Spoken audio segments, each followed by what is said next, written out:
Good morning. Okay, so Sunday's Social Security roundup again.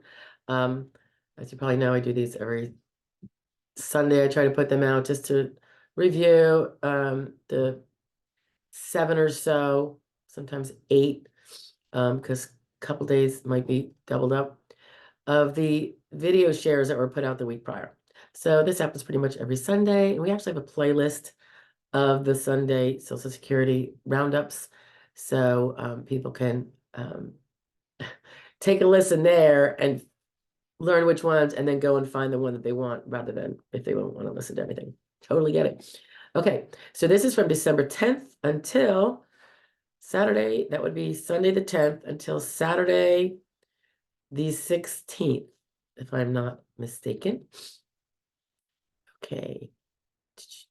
So of course, in addition to last Sunday's roundup, uh, also on Sunday, we talked about the SSA 820, and a particular instance when you have an SSI claim, you might actually have to provide an SSA 820 if you were doing, particularly if you were doing like gigger work or any other kind of part-time or full-time.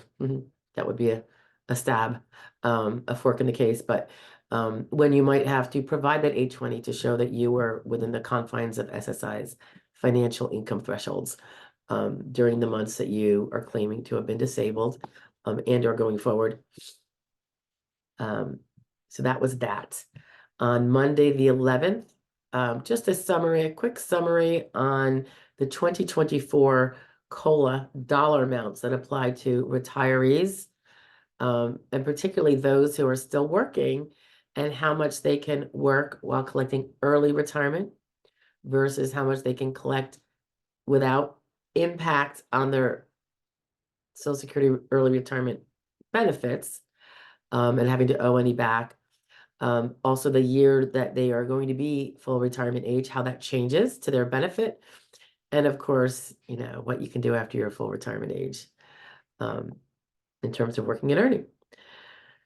Okay, that was Monday, did I say? So Tuesday was the 12th. This was about the fact that now on reconsideration, I'm universally seeing, and this is recent, I'd say the last year, approximately, the SSA will be if you have an SSD claim or an SSI claim, the SSA is going to be asking you for a second function report. And people say, I already sent this in, so I don't have to send it in. Not so. And it can be greatly to your benefit, and you're going to want to take advantage of it. And you're going to want to really, if you didn't do a great job on your first function report and you were denied after all on initial, or you wouldn't be on recon, you might want to learn a bit more about the various questions on the function report because they are all intended for a purpose. And not knowing what that purpose is and not knowing how those answers are interpreted and what those questions are actually asking, you can really be stabbing yourself in the back by not knowing, because then you can answer more appropriately, more responsively, more accurately, and less damagingly to yourself. So use that second opportunity for a function report to do a better job than you did the first time. Okay. We have a playlist on, I don't know if it's every single function report question, but certainly the ones that are of substance. So I would, and most of them are, I would take a look at that playlist. It's like function report do's and don'ts, I think. Okay, the next day, so that was that Tuesday, Sunday, Monday, Tuesday, Wednesday, the 13th. This was actually pulled in by YouTube itself in its little syncing ways from a different platform where it was published. I believe it was Rumble. It was a three-parter we had describing past relevant work, how it affects your case, and how to know what your past relevant work is going to be considered by the SSA. The parameters, there's three. This particular one is about the SGA rule and how it applies to past relevant work. You've probably heard of SGA. I'm sure we have videos on that. In other areas of the determination of whether you are eligible or entitled to benefits, it's used in various forms. So this is where it comes in when they're determining the past relevant work of you, which is super, super, super important. And in many cases defines whether or not you're going to prevail. So check it out. And then there's like, that was part C. So there's a B and an A someplace. Just have to look for them. Probably under, I think there's a playlist called Past Relevant Work. The next day, the 15th, that would be for, oh no, Thursday, December 14th. Someone had asked this question, so I was putting it out there for them.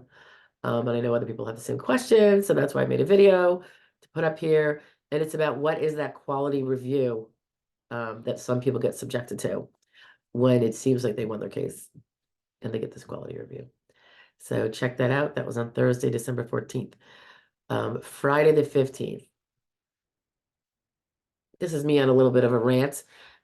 It's about, and because of something that came up this week, where yet another person was screwed because they had a workers' comp case, and somebody involved in the workers' comp case decided to tell them that they cannot file for Social Security disability. So 7 years later, they learned that they can and should have. And what happens? And when you still possibly have a little tiny chance left. So don't necessarily walk away.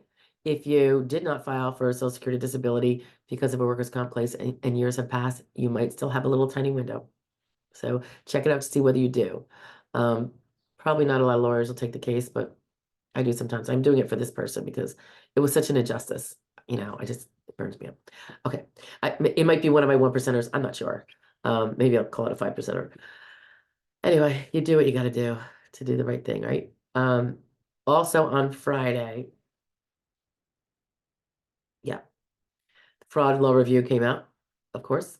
And this one was interesting because the sentence seemed really low. It was someone who owned and operated a dermatology practice, scamming Social Security disability, as well as federal workers' compensation. So it's kind of like a twofer here. And I start off asking, do you think the sentence was appropriate? Clearly, I didn't. So take a listen. If these kind of fraud law reviews uh, give you a chuckle or are of interest to you, I laugh. It's not funny, but it is funny sometimes. You got to laugh sometimes at what people are willing to do in greed. All right, so Saturday, the 16th. This was again in response to a question that had been asked over the last week or two, and I was trying to get to it. So this is for that person, and it was about getting a waiver for an overpayment, and to what extent, if any, if you've been paying on that overpayment before the waiver, can you get reimbursed for what you've paid? It ain't good. I'll tell you that. Okay, so that's it, guys. That was that week, December 10th to December 16th, Sunday, Social Security Roundup. Stay well, and I hope to see you next week. Bye now.